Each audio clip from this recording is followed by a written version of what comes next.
It's that time again.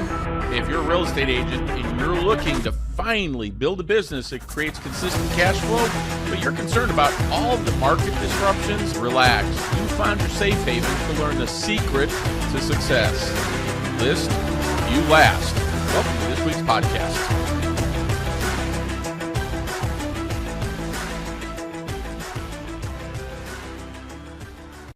Hey, fellow listing agents, Bob Mangold, the listing coach here with episode number 30 of the If You List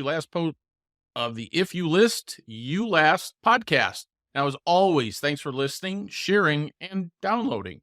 Now, over the last few weeks, I've talked a lot about setting the foundation for your business to actually develop the business that you want, not the business that your company or the market dictates to you. So here's my question for you. Have you done any of the planning yet? Have you sat down, thought about it, and put your ideas to paper? Now, a few years ago, Warren Buffett and Charlie Munger were both interviewed, and they were asked, what do you spend the majority of your time on each day? And their answer was pretty eye-opening to me. And it was, we spend about 80% of our day thinking. So folks, if you're not planning this out and you're not designing your business and your life, it will get designed for you by the market, by others, or maybe you won't have any business at all.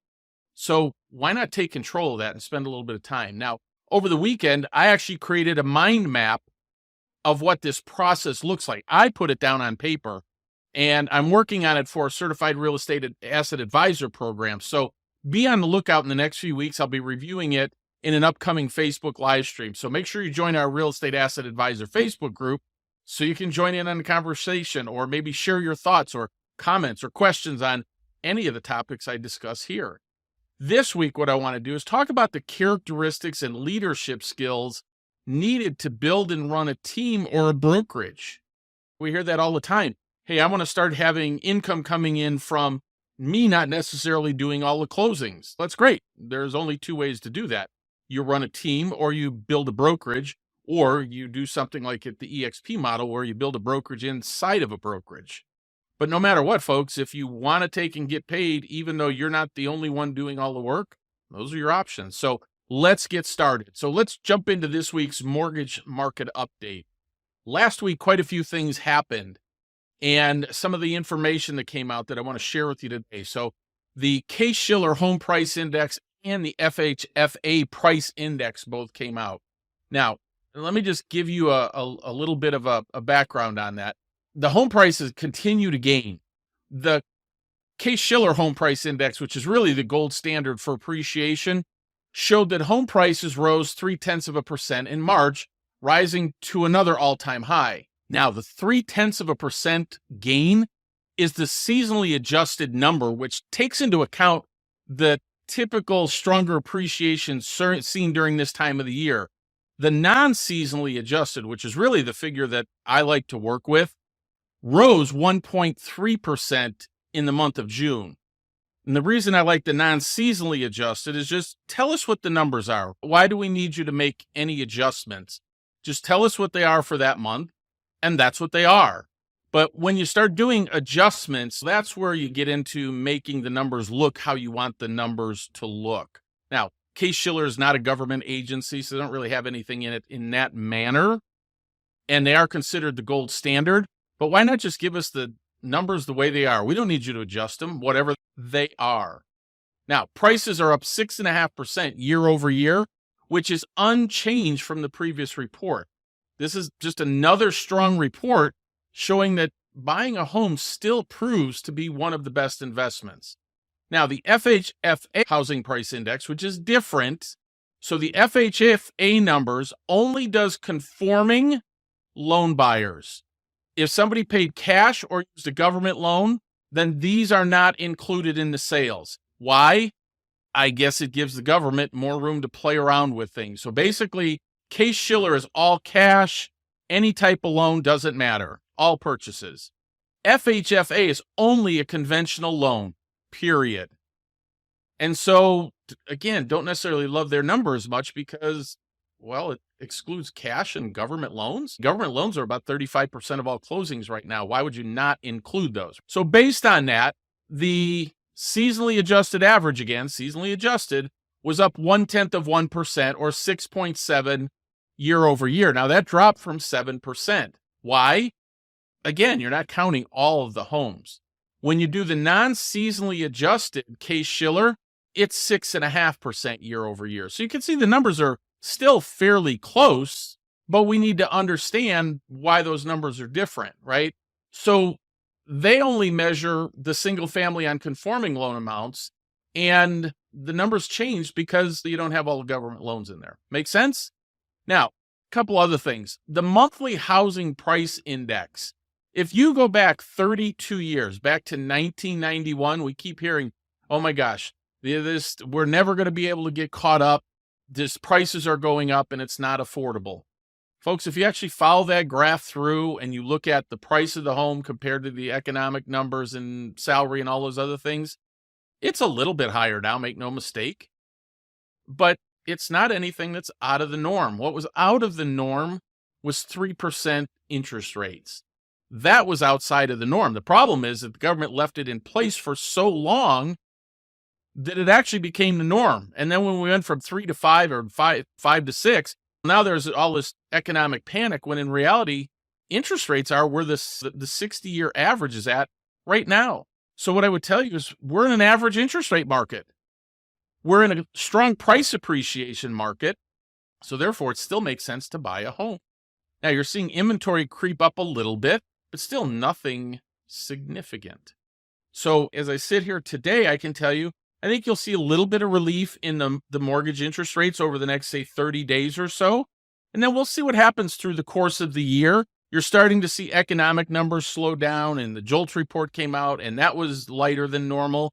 So you're starting to see job losses coming into place. I know it sounds terrible, but the Fed is waiting for people to lose jobs and the economy to tank before they do anything to adjust the Fed funds rates. And again, that does not affect mortgage rates. It does affect things like car loans, credit cards, and things like that. But it does impact the 10-year Treasury and the mortgage-backed security markets in a psychological manner. So I think towards the end of the year, the way the economy is looking like it's going right now, yeah, maybe towards the end of the year, they might do something. But again, they really are locked in that they can't do anything, say maybe after the September time period. And even if they did it before September, people are going to accuse them of electioneering and throwing the election and doing things to favor the Democrats and things like that. So it's no matter what they do, they're going to be screwed and people are going to yell at them. So the best thing to do is do nothing, right? But I do think you'll see some moderation. Again, team, if we see interest rates into 3%, I don't think it's going to be in my lifetime again. Does happen, great, but I don't see that. With that, let's get into what I want to talk about today, which is 12 laws of being a team leader. Because I hear this a lot. It's, Bob, I want to build a team, or I want to become a broker. I want to start my own company, things like that. If you do, I know everybody thinks it's easier, right? At one point, I owned 2 exit franchises, a mortgage company, and a software company. Leading companies is not easy, whether it's a brokerage or a team. There are things that you have to do to be able to take and lead a group of people. So rule number 1 is always own a process in your business, right? You heard me over the last few weeks talk about what's your process. As I talk about listings, that's what we talk about. Here's our process for listing and selling a home. Everything is about a process. So for me, I told you I was working on that mind map this week for a whole business referral network, which I've put together for agents who are afraid of cold calling. It's a process. And you have to own the process. It has to be you. You have to believe in it. Because here's what you'll find, folks. You'll have employees or managers that will tell you, no, I don't like it, or no, that won't work, or whatever it is. If you're not in control of your process, then you're going to get disconnected and become out of touch. When in reality, if you knew what was the right thing to do, then make it the right thing to do. And always make it the right thing to do. So like when I work with agents on a listing process, I don't say, hey, you can vary it. You could say this, or you could do that, or you don't have to do this. I know what works. And I know what works for literally hundreds of other agents. So do this. Now, that doesn't mean you can't say things in your own personality, but we have a process. The way we price a property, the way we schedule for open houses, the way we do open houses, what we talk about at open houses. We have a process, and that's what we leave in place because we know that works. The other thing, or item number 2 is what I should say. If they come to your team or your brokerage for the splits in the leads, they leave for the splits in the leads. So if you think saying, hey, I'm going to give you all these leads. Guys, leads are leads. They're not good or they're not bad. Most agents just need to be fully aware that they won't follow up on the leads. Or if they do, they call one time. I got a no answer. I left a voicemail. I'm waiting for him to call me back. It's not how it works. The quality of the leads are always going to be the same quality of the leads, right? Facebook home value ads, they convert a little bit less than 1%. Because that's never really going to change. The question is, what's your follow-up process? And if you start promising people, oh no, I have the greatest leads on the planet, and they don't turn out to be that, folks, then they're going to leave for somebody else who's going to make the same promise to them, and they just keep hopping around. Go on your state Department of Real Estate and look at how long people stay at brokerages. And in my experience, what I found is about 3 years is about the most I see people stick around. Now, obviously, there's exceptions to that. People have been with companies for 20 or 30 years. But if you go in and look at the majority of agents, they're moving around every 2 to 3 years, every 2 to 3 years. So if you attracted them with leads and you gave them really good splits, the minute somebody else gives them a little bit better split, they're gone. What you need to do is recruit to the best platform that allows an agent to build their business. Make sense? It's not about the splits and it's not about the leads. It's about where do we foster an environment and have a platform that allows you to build a business that allows you to take and generate a great living, build a lifestyle, and put something in place where the income is there, right? The business repeats over and over again, that referral side of your business. If you can teach an agent that, they're going to stick around for a lot longer. Number 3, inspect your database daily. So about 5 years ago, I had one of my coaching clients come to me and said, hey, what else can I do for leads? My agents are really busting my butt to go and get more leads. And I said, why? And he said, well, the leads that we're getting, nothing's coming of them. It's like, all right, cool. So here's what I want you to do. We're not going to do anything to help you increase your lead flow. We're going to go back, and I want you to inspect your database, and I want you to take and look at how many times they've called, when they've called, and what they're doing to follow up with them. Because here's what I'll promise you. They may have called them once, left a voicemail, then started sending them emails, and that's all they've ever done. Folks, that's not enough to do it. People have to be talking to people. You have a database, wherever you got that database from. They could be leads, they could be past clients, it could be any of those things. But if your people are not talking to the people in those databases daily, you just won't have a successful business. And really, guys, that's true of a real estate business. You don't have to be a team leader or a brokerage to do it. My thing is, if you're not talking to 10 potential sellers or people who can refer me to sellers every day, you don't really have a business. Now, we talked over the last couple of weeks, like, how do you talk to? What if you don't simply will not pick up a phone? Great, then you got to go door knock, or you just got to do something to meet with them and be able to talk to them. The real estate business is a talking business. So if you as the leader is not going through that database, hey, how many leads did we get yesterday? What happened with them? Why wasn't this one called? Why weren't they done? Your job as the leader is to inspect that database daily and make sure that the processes and systems you have were done. Because when it was all said and done, when I had my coaching client come back and say, oh my God, I didn't do that. We went back through and we found, and I don't remember the number, so call it 25 deals. And so you found those without having to have additional lead flow. Here's the thing, folks. If you have a brokerage or a team and you're promising leads, all they want to do is get the lead. If they pick up the phone and they call and somebody answers and said, oh, thank God you called. I'm ready to buy a house today, or I'm ready to sell my house today. They're thrilled with that. The problem is that rarely ever happens. And then what happens is the simple answer is, all right, I don't want to call them. They told me they weren't interested right now, so I don't want to do anything with them. Just give me more leads. Not how it works. So inspect that database daily. Number 4, what you model is everything. What you say is nothing. You can talk till you're blue in the face, folks. People watch what you do. Just like when your kids were little kids. They watch what you do. They don't necessarily listen to you. What's your tone of voice? How do you talk to people? How do you react when things don't go your way? They're not listening to what you're saying. They're watching how you handle it. It's true in business too.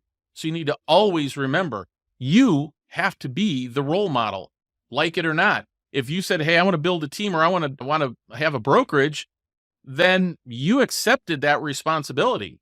So model it. Number 5, meet your agents where they're at. Some will want more time, some will want more money, but you just need to figure out where they're at and support them accordingly. So don't spend people who, they go, hey, I make a decent living, I'm cool. I don't want to make $500,000 a year. I'm making $200,000, I'm really happy. Don't spend ungodly amount of hours trying to train them to get more money and harping on them about more money when what they're really looking for is a more balanced lifestyle. Make sense? As long as they're doing their job and they're happy with the money that you're making or that they're making, and you're happy with the money that you're making, be happy. Support and encourage them from that standpoint. Okay? Number 6, leaders that allow their vision to be held hostage by scarcity-minded individuals are not true leaders. Meaning, hey, I have a process. And then they have all these people come in and say, oh my gosh, that'll never work. And I've tried that before. And la, la, la, la, la. Folks, that's not a leader. They're followers. And the reality of it is they're not going to be in your organization 6 months from now anyway. So don't sacrifice your vision for them. Scarcity-minded people, negative people, confrontational people, they are a cancer to your business. They may be perfectly fine people, but they are a cancer to your business. And at the end of the day, you're the person that's in control of that, not them. And if you allow that to happen, then you're really not a leader. You're just a follower. You're probably just in it for the money, to be honest with you. So don't tolerate those things. Number 7, if a team member isn't performing well for a week or two, and let's make the assumption, of course, that you've given them the tools and guidance and coaching, they didn't do it for a week or two, it's their fault. If they haven't been performing to standard for an extended period of time, it's your fault. You allowed it. Period. What's an extended time? I get that question quite a bit. What's an extended period of time? Folks, you know within 30 days if people are going to do what they're supposed to do. Do they show up on time? Do they show up? Are they enthusiastic? Are they looking for coaching? All that. If they're giving you excuses, oh, this person said that and that person said that, I just got a little bit down and then I didn't do that right. And everybody's natural reaction is, oh, let me just coach them up. Yeah, don't worry, hang in there. Hey, you can do that a little bit in the beginning, but if it becomes a day-to-day thing, they're not the right person for your organization. Do the right thing for you and the rest of your group, the rest of your team, the rest of your brokerage, and do the right thing and get them out of your culture. I know it sounds harsh, but it's true. Number 8, every problem that you have with your agent has roots in how you recruited them. What did you promise? What did you say? Were you honest with them? So, for example, I have job descriptions for agents. When I sit down with them, this is what I expect you to do. This is your job. I'm upfront with them. I'm friendly. I'm personal. This is what the level of expectation is going to be. And then you have to meet this. I would rather have the conversation with you right now today, tell you what's expected, put it in writing for you. I'm going to have you sign it. So you can never say, oh, Bob, I didn't know that. Because no, I'm going to have you sign it because I want you to understand what the level of expectation is for my group. I want every one of my agents to be successful. And one of the ways that I do that is to create an environment where I've got a group of agents who are excited about being successful and making more money and building a real estate business and career. If that's really not what you're looking for, then this is probably not the right group, company, whatever. It's okay to say that, folks. If the person you're recruiting has the right to say no to you, don't you have the right to say no to them? Number 9, They are not you. This is the hardest thing for depersonalities like me. You just think everybody can do it, so easily and effortlessly. It's not. They're not you. So think back. Think of it this way, guys. Why isn't Michael Jordan a Hall of Fame coach? Why isn't Magic Johnson a Hall of Fame coach? Larry Bird was actually a pretty good coach. Why aren't they? And the reason is because they have a hard time envisioning, like, why can't people do what I used to be able to do? And the real answer is because there was only one Michael Jordan. There was only one Magic Johnson. There was only one Kobe. They're not you. Your job is to help figure out what they can become. So I've done these podcasts the last couple of weeks on, hey, what happens if you just can't bring yourself to cold calling? Does it mean you can't be successful as an agent? No, that doesn't mean that. It just means our responsibility as a leader is to present other options where they can find something that is in their comfort zone, if you will, that they can commit to going out and doing. Because if they do, I have a model for them. I have a map for them. I have a checklist for them. I can tell them. I have a time block schedule that they can follow. But just because you are amazing at just sitting there beating the phones for 3 or 4 hours a day doesn't mean others are going to be like that. And you have to make or take accounting for that, or take it into account, because they're just not you. Again, remember, find out where they're at and then help them do that. And then finally, number 10, accountability without judgment is what separates the wannabes from the pros. Guys, you can have accountability. You just don't have to be judgmental or mean. Hey, you haven't been making these calls. You haven't been outdoor knocking, whatever it is. You haven't been doing this. You suck. That's accountability with judgment. That's what that sounds like. Accountability is, without judgment, is tell me why you're not hitting these numbers. Tell me why you're not doing these things. And then if they don't have good answers or you don't think that they can do it, folks, then it's time to make that decision and do what's right for everybody. Folks, if they're not doing what you want them to do, they're probably not very happy anyway. So now they're miserable, and you don't want misery around you, right? Help them go figure out what it is that they want to do and let them go and do that. But you need to have accountability. You just can't be judgmental about it, right? You want to put some milestones. Hey, you're not really hitting this.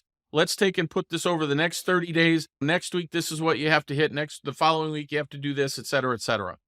And then if they can't do it, then that's just a different discussion that you have to have. So the reason I felt this was important is that leading people is not easy. Having a brokerage, I've had a team, I've had a brokerage, I've done it myself. And I have a large group that I'm not actually like their broker, but I can lead them. It's not easy, folks. So I thought it was important to have that conversation and give you laws that really make sense to help you out. Okay? So with that, don't forget, jump on our biweekly Elevate Business briefings every other Wednesday, 1 p.m. Eastern Time. And if you want more detailed information on the Home Boss process, how we use it, how we list, what our process sounds like, go download the book at ifyoulistyoulast.com. And folks, that's it for this show. We'll talk to you next week. And remember, if you list, you last. Talk to you next week.